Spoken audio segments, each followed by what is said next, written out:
Salut à tous et à toutes, mercredi 28 janvier 2026, troisième sortie de ce grand journal pour cette semaine. Vous écoutez le grand journal, votre rendez-vous quotidien avec l'actualité qui compte. Analyse exclusive, information de dernière minute, rien ne vous échappe. Je suis Erlich Dorelas, merci d'être avec nous. Le grand journal commence maintenant, dans la capitale des grandes écoles du monde, Boston, Massachusetts. Soit radio, l'énergie, le flow et l'attitude. Soit radio on air avec du style. Écoutez, soit radio avec du style sur Alexa Open, soit radio, 24 heures sur 24. P-News pour rester bien informé, info sans cassure, sans bavure, les efforts à la vitesse de la lumière. P-News sur WhatsApp et sur Facebook. Mangez un Brothers Café Créole, des mets délicieux, Brothers Café Créole, delicioso, the place to be, au 299 Main Street Everett. Chiffrez le 617 294 14 25. La cuisine haïtienne est sans limite là-bas. États-Unis, au moins 42 décès attribués aux conditions météorologiques extrêmes. Des centaines de milliers de personnes dans plusieurs régions des États-Unis sont toujours privées d'électricité à la suite d'une violente tempête hivernale. La tempête de neige a battu des records dans plusieurs régions. Le bilan avec au moins 42 décès liés aux conditions météorologiques continue de s'alourdir. Le reportage est signé FGTN News dans ce grand journal. Des enquêteurs fédéraux sont arrivés mardi dans le Maine afin de déterminer les causes du crash d'un jet privé dimanche soir lors de son décollage qui a coûté la vie aux 6 personnes à bord. Plusieurs milliers de vols commerciaux ont été annulés en raison de la tempête. Cependant, le trafic devrait reprendre normalement en milieu de semaine selon les responsables des transports. Mardi, environ 150 000 personnes étaient toujours privées d'électricité dans le Tennessee. Le nouveau maire de New York mobilise des ressources pour les personnes les plus exposées au froid dans le cadre de sa première grande épreuve en tant que dirigeant de la ville. Au moins 10 New-Yorkais ont tragiquement perdu la vie après avoir été retrouvés à l'extérieur. Nous ignorons si tous ces cas seront jugés comme des cas d'hypothermie, mais nous demandons à tous les New-Yorkais d'être vigilants et de veiller sur leurs voisins. À Washington DC, les employés du gouvernement fédéral étaient en télétravail pour la deuxième journée consécutive mardi, alors qu'un nouveau shutdown menace 2 mois seulement après la fin du plus long shutdown jamais enregistré. La région de Nashville, dans l'État du Tennessee, aux États-Unis, a été la cible d'une tempête hivernale considérée comme importante pour le sud du pays. Guenièvre Millinay, une franco-canadienne ayant déjà vécu plusieurs années à Montréal, vit depuis 11 ans à Nashville. Elle témoigne de la situation sur Radio-Canada.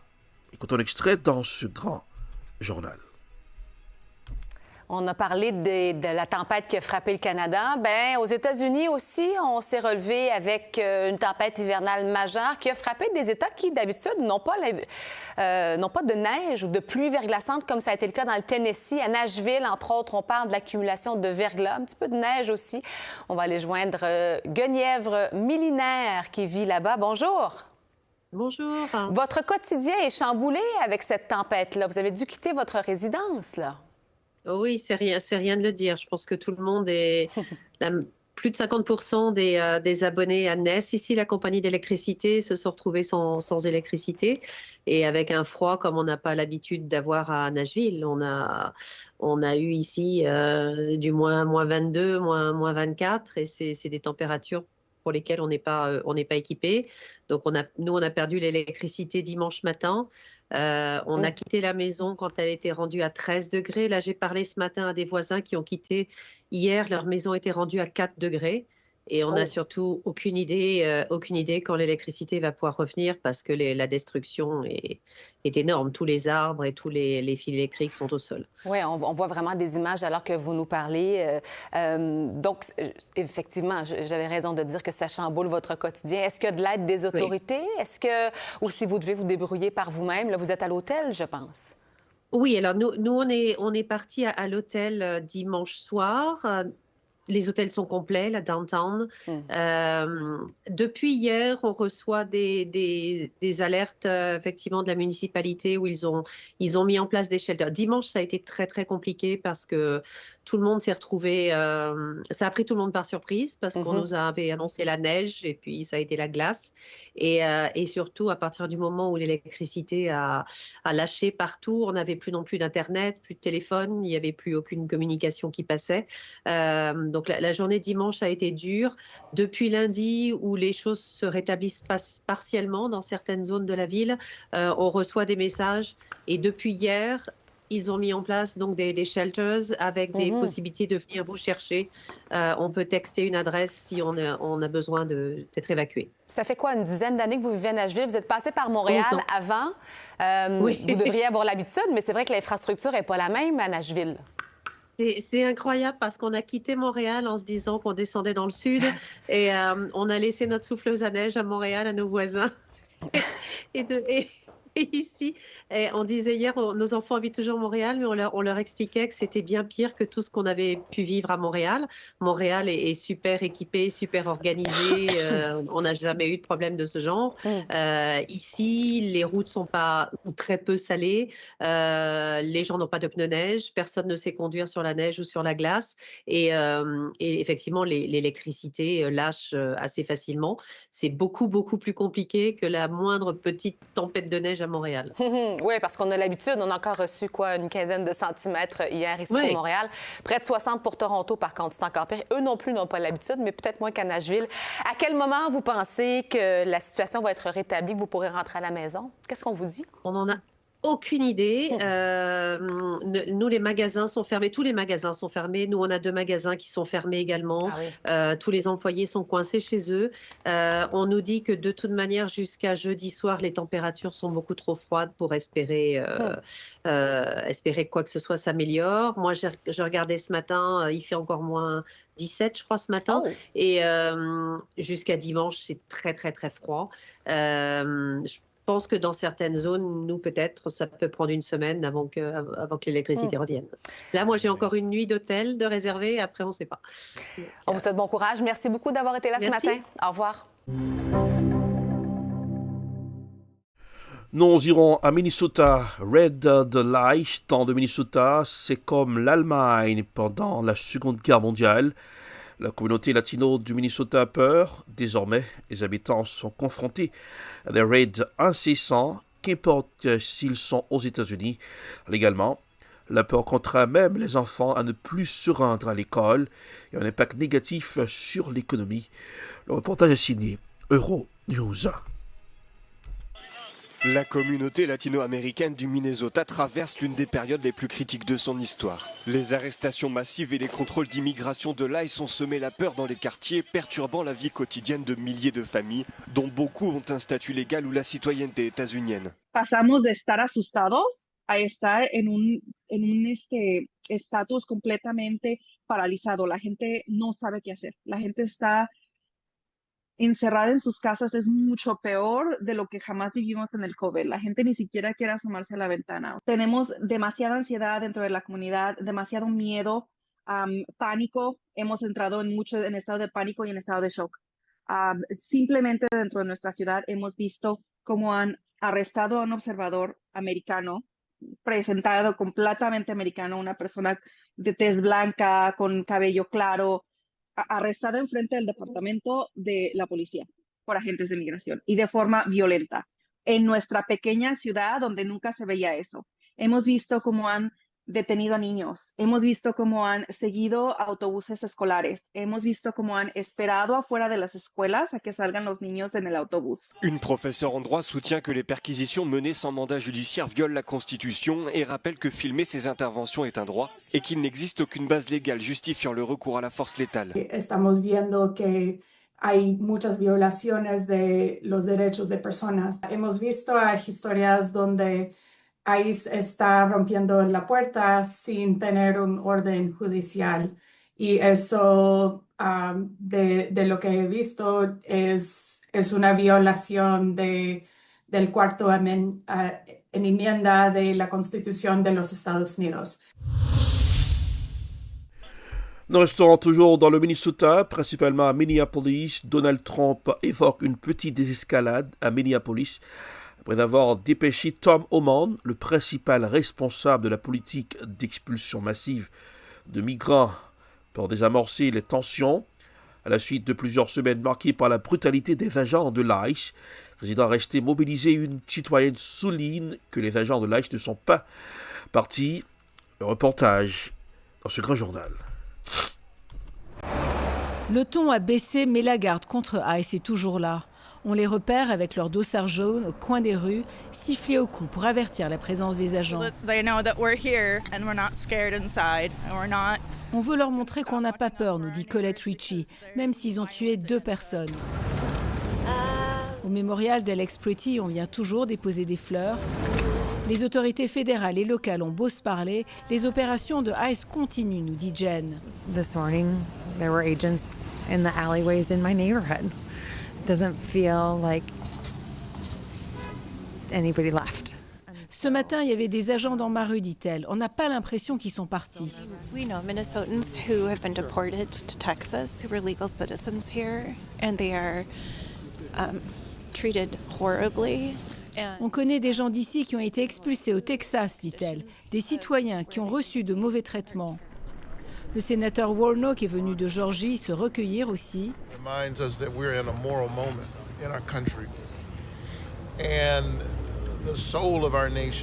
Nous vivons un moment crucial sur le plan moral, dit-il. L'âme de notre nation est en jeu. Je m'engage à bloquer le financement pour ICE.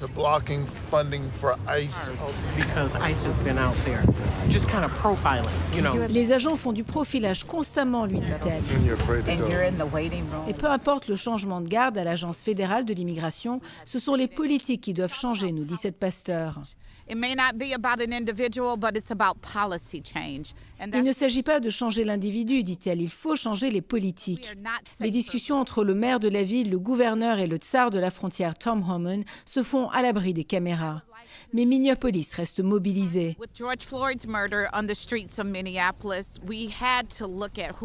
Depuis la mort de George Floyd, dit-elle, on a dû faire un examen de conscience en tant que communauté. On est diverses, tout le monde est bienvenu ici.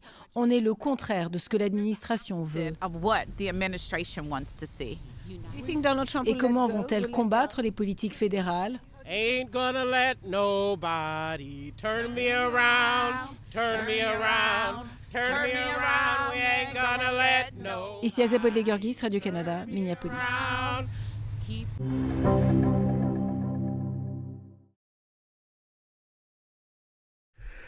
Parlons de ICE, cette fois-ci un groupe français, Capegini, qui supporte le ICE.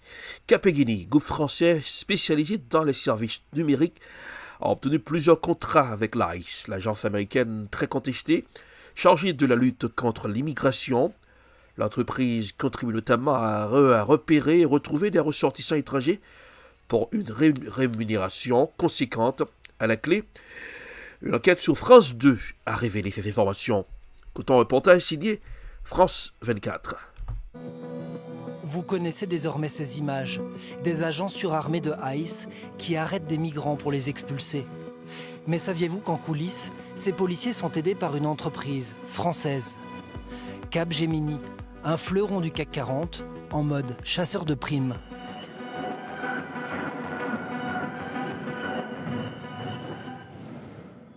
Dans ces vidéos, Capgemini, champion français des services informatiques, fondé il y a près de 60 ans, revendique sa raison d'être. Libérer les énergies humaines par la technologie pour un avenir inclusif et durable. 350 000 collaborateurs dans le monde et une filiale américaine installée près de Washington. Elle travaille avec plusieurs agences gouvernementales, ministère de la Santé, des anciens combattants et depuis plus de 15 ans, le département de la sécurité intérieure. Des contrats que nous avons consultés sur les bases de données publiques. Pour ICE, Capgemini gère par exemple un standard téléphonique réservé aux victimes de crimes commis par des étrangers, une création de Donald Trump. Et en novembre, le groupe français répond à un nouvel appel d'offres, cette fois pour identifier et localiser des étrangers. Ça s'appelle du skip tracing, une urgence pour ICE. ICE a un besoin immédiat pour du skip tracing. Capgemini rafle la plus grosse part du marché, jusqu'à 365 millions de dollars à la clé. Et plus la société française localisera de migrants, plus elle pourra empocher d'argent. C'est écrit noir sur blanc. Des bonus financiers basés sur le taux de réussite dans la vérification des adresses des étrangers. La semaine dernière encore, Capgemini assumait ce type de partenariat sur son site internet. Capgemini travaille étroitement pour aider à réduire les délais et les coûts dans l'expulsion de tous les étrangers illégaux des États-Unis. Depuis, comme l'a repéré l'Observatoire des multinationales, l'article a disparu. Capgemini n'assume-t-il plus de travailler pour ICE ? On aurait bien voulu interroger le PDG, mais l'entreprise nous renvoie vers son communiqué. Le groupe Capgemini est dans l'impossibilité d'accéder à des contrats classifiés conformément aux réglementations américaines. En clair, Capgemini affirme ignorer le détail des contrats signés par sa filiale avec ICE, mais le groupe s'engage à les regarder de plus près.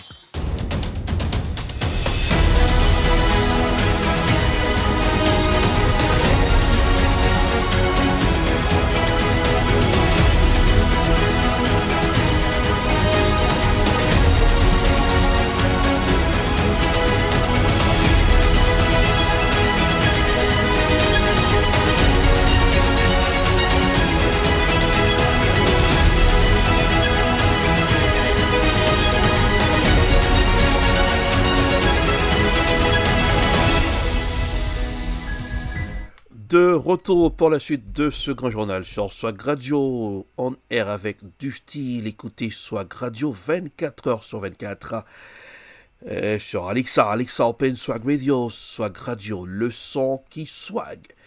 Swaggy avec les infos sans question sans bavure sur PNews, info à la vitesse de la lumière sur WhatsApp et sur Facebook. PNews, votre référence en matière d'infos.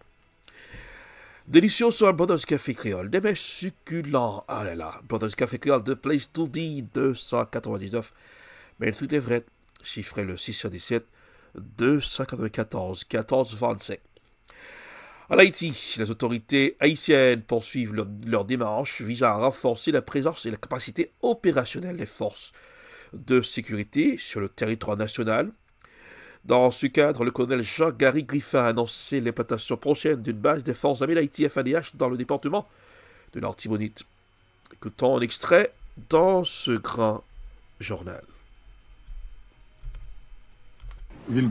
Bon, nous juste venons évaluer une série d'anciennes installations, structures que l'armée a gagnées dans le passé, nous venons regarder qui est arrivé et comment ça a réhabilité, et si nous sommes capables maintenant, avec toute autorité, nous avons d'autres espaces qui sont capables de permettre que nous ayons de plus grandes installations qui sont capables de loger plus de monde.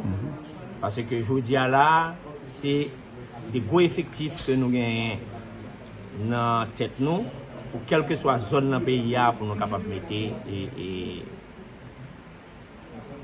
construire pour des jeunes capables de servir le pays. Parce que quand pile jeunes qui sont intéressés, parce que là, nous, regardez dans le système, c'est dans 8 jours, vous avez n'importe 10 000 jeunes qui sont préparés pour inscrire pour venir servir le pays.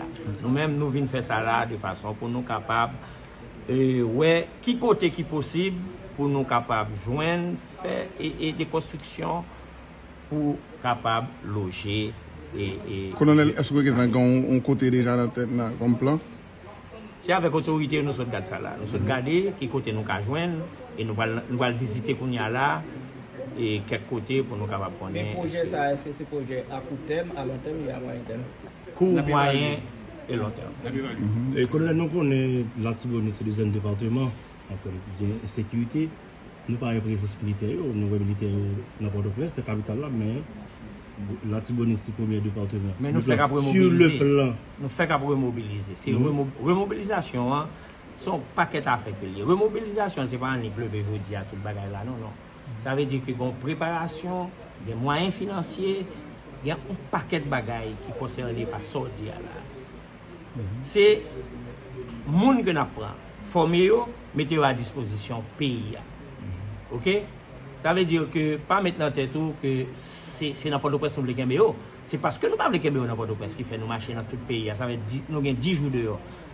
Du nord au sud, que nous avons ou bien du sud au nord, parce que nous commençons dans le sud, nous venons dans le nord. Depuis pendant 10 jours, nous avons regardé comment pour nous joindre des installations, réparer ça qu'a réparé, prendre des dispositions de façon dans un avenir qui n'est pas trop loin pour nous voir des jeunes commencer. Nous avons pu faire recrutement à Tibonite? Nous voulons mettre en base pour recruter les jeunes? Oui, on a regardé comment. Mais est-ce que les jeunes ont formé dans l'Antibonite? Non. Nous irons dans le nord-ouest d'Haïti. Les forces de l'ordre ont procédé à l'arrestation de 2 individus et à la saisie de 2 armes de gros calibre, accompagnées d'une quantité importante de munitions lors d'une opération menée dans la localité de Tikwa, commune de Bassin-Bleu.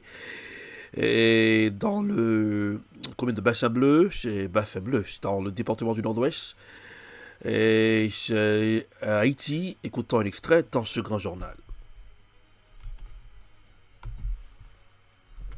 À chaque fois que la direction départementale police nord-ouest lance une invitation à eux-mêmes, nous réunissons avec la presse dans l'occasion ça pour nous divulguer l'information ça. Suite à un ensemble d'informations que la police a recevoir au niveau de la direction départementale nord-ouest, tu as gagné une cachette d'armes du côté de Tikwa, selon ça, informateur nous a fait nous connaître. Donc, la police, elle a fini de recevoir information, ça des informateurs libres. Il était traité l'information et après traitement, il était rendu dans Tikwa. Mais on a dit que Tikwa, c'est une localité qui est située entre Chansol et Bassin-Bleu. La police, en bon auxiliaire de la justice et respectueuse de la loi, pour lutter contre M. Lia, il était obligé de faire l'accompagner d'un juge de paix. C'est comme ça, dans le jour qui était dimanche 25 janvier 2026, la police était accompagnée de juge de paix, maître Lionel Obsin, côté Yoteranio, dans Tikwa. Arrivé Tikwa, la police pas prend trop de temps pour te identifier côté ça, il t'a dit qu'il y a un la donne dans la ça. Juge de paix sur les lieux, il était pas policier, ça nous était entrée des lieux. Suite à l'entrée des lieux, ça, il y a une perquisition qui était commencé faite, qui était pris un bon petit temps. Mais au cours de perquisition, ça, la police est arrivée joindre 2 grosses armes, des armes à feu de grand calibre, qui c'est un fusil de calibre 12 et un autre fusil de calibre M4, qui c'est des armes à feu à l'état neuf. Mais à part de armes à feu, ça, la police devait faire une... Direction l'Iran. Le président américain Donald Trump a déclaré qu'une autre armada était en route vers le Moyen-Orient. Cette annonce intervient alors que les tensions entre l'Iran et les États-Unis s'intensifient. Le commandement central américain a affirmé avoir l'intention d'organiser des exercices militaires pendant plusieurs jours dans la région. Écoutons un reportage dans ce grand journal. Ces dernières semaines, les États-Unis ont déployé plusieurs milliers de soldats et des moyens importants dans la région, notamment le porte-avions USS Abraham Lincoln, arrivé lundi avec son groupe aéronaval. L'ONU appelle à la plus grande retenue afin d'éviter une escalade. Je pense que notre secrétaire général est très préoccupé par les informations faisant état d'un renforcement militaire dans la région du Golfe Persique. Une fois encore, le secrétaire général appelle à la plus grande retenue. Il encourage tous les acteurs à s'abstenir de toute action susceptible d'accroître les tensions ou de déclencher une escalade dans l'ensemble de la région. Il reste convaincu que toutes les préoccupations concernant l'Iran peuvent être mieux traitées par le dialogue, la diplomatie et la négociation.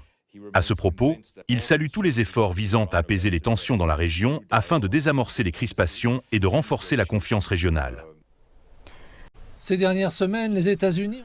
Nous resterons toujours en Iran. Que va-t-il se passer? Est-ce qu'il y aura des frappes américaines en Iran? La tension va monter d'un cran. L'USS Abraham Lincoln, l'un des navires de guerre les plus puissants au monde, est arrivé au Moyen-Orient depuis le lundi 25 janvier 2026. Donald Trump s'apprête-t-il à attaquer l'Iran? Écoutons un reportage dans ce grand journal. C'est l'un des navires de guerre les plus puissants au monde. L'USS Abraham Lincoln, filmé ici en 2022, est arrivé au Moyen-Orient hier. Sa localisation exacte est tenue secrète, mais certains experts estiment que le porte-avions et les 3 destroyers qui l'accompagnent remontent vers le golfe Persique en longeant les côtes d'Oman. Donald Trump a confirmé leur présence sur zone. Nous avons une grosse armada non loin de l'Iran, plus grosse qu'au Venezuela. Alors, le président américain a-t-il changé d'avis? Il y a 2 semaines, il a renoncé à frapper le régime, craignant un embrasement régional. Pourtant, l'armée américaine a depuis considérablement renforcé sa présence dans la région, laissant planer la menace d'une attaque. L'armée pourrait cibler le siège des gardiens de la Révolution ou leur base. Rien qui renverserait le régime ou l'affaiblirait durablement, mais ce serait un message fort. Au cours des derniers jours, les remontées d'informations sur les massacres commis par le régime ont fait redouter un bilan très lourd. Chaque jour ou presque, émergent de nouvelles images de la répression sanglante des dernières semaines. Les autorités iraniennes reconnaissent plus de 3000 morts, essentiellement, disent-elles, des membres des forces de sécurité ou des passants. Mais certaines sources évoquent un bilan 10 fois plus lourd.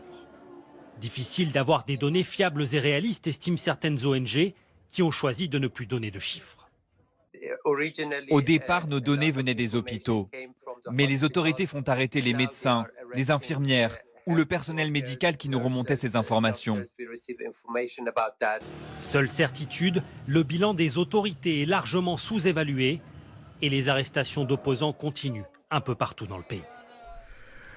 Direction le Mali. Le Mali franchit une nouvelle étape stratégique en s'engageant dans la production d'explosifs civils, principalement destinés au secteur minier des travaux publics et des carrières. Cette initiative s'inscrit dans une volonté des autorités de renforcer la souveraineté industrielle du pays, tout en répondant aux besoins croissants de l'exploitation minière et des grands chantiers d'infrastructures.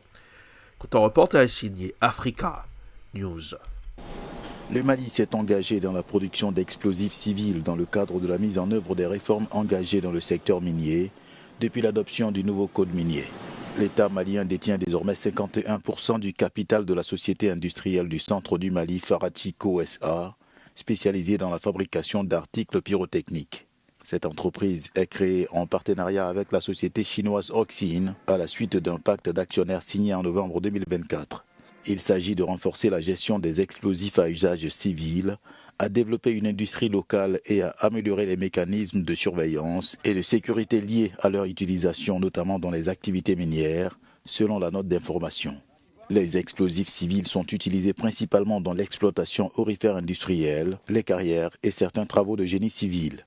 Le Mali, l'un des principaux producteurs d'or du continent africain, dépend historiquement des importations pour l'approvisionnement de ce type de produits sensibles.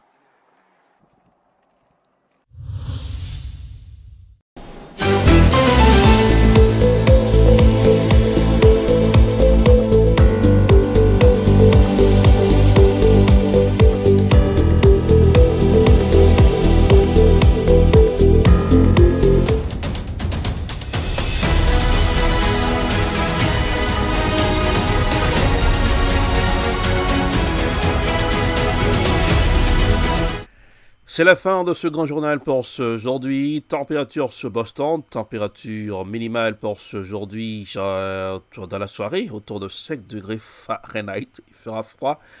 Température maximale prévue environ dans l'après-midi, 25 degrés Fahrenheit. Froid marqué avec une température bien en dessous de 0. Ressenti, possibilité de légères averses de neige aux flocons dispersés, même si le soleil dominera. Vent d'ouest modéré pouvant accentuer la sensation de froid.